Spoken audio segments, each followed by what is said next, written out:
ইরানের সামরিক বাহিনী দাবি করেছে যুক্তরাষ্ট্র ও ইসরায়েল ইরানের তৈরি শাহেদ ড্রোনের আদলে তৈরি লোকাস ড্রোন ব্যবহার করে এই অঞ্চলে হামলা চালাচ্ছে এবং এর দায় ইরানের উপর চাপিয়ে দিচ্ছে।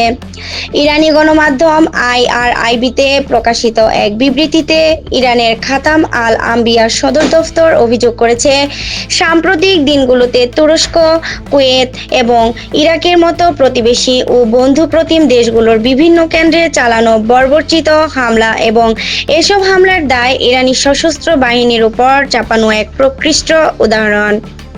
বিবৃতিতে আরও বলা হয়েছে, এই কৌশলের মূল লক্ষ্য হল ইরানি সামরিক বাহিনীর প্রতিরক্ষামূলক, আইনি এবং বৈধ পদক্ষেপগুলোকে খাটো করা এবং তেহরানের সঙ্গে তার প্রতিবেশীদের বিবাদ ও বিভেদ সৃষ্টি করা। খাতাম আল আম্বিয়ার সদর দফতর আরও জানায়, ইরান শুধুমাত্র যুক্তরাষ্ট্র ও ইসরায়েলের লক্ষ্যবস্তু ও স্বার্থের উপরই হামলা চালায়। এছাড়া ইরান যেখানেই হামলা চালাবে সে বিষয়ে সরকারিভাবে ঘোষণা দিয়ে দায় স্বীকার করবে বলেও বিবৃতিতে উল্লেখ করা হয়। এদিকে ইরানের যুক্তরাষ্ট্র ও ইসরায়েলের হামলা অব্যাহত রয়েছে। শিল্পনগরী ইস্পাহানে যৌথ বিমান হামলায় বেশ কয়েকজন হতাহতের খবর পাওয়া যায়।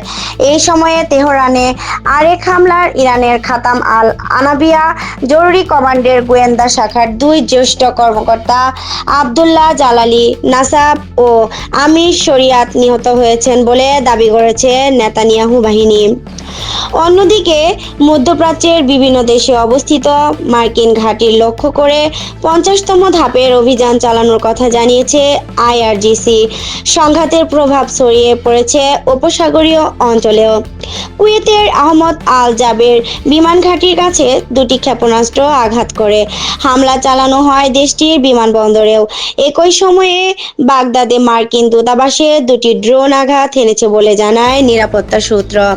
নাহিদা, কথা টিভি 71, ঢাকা।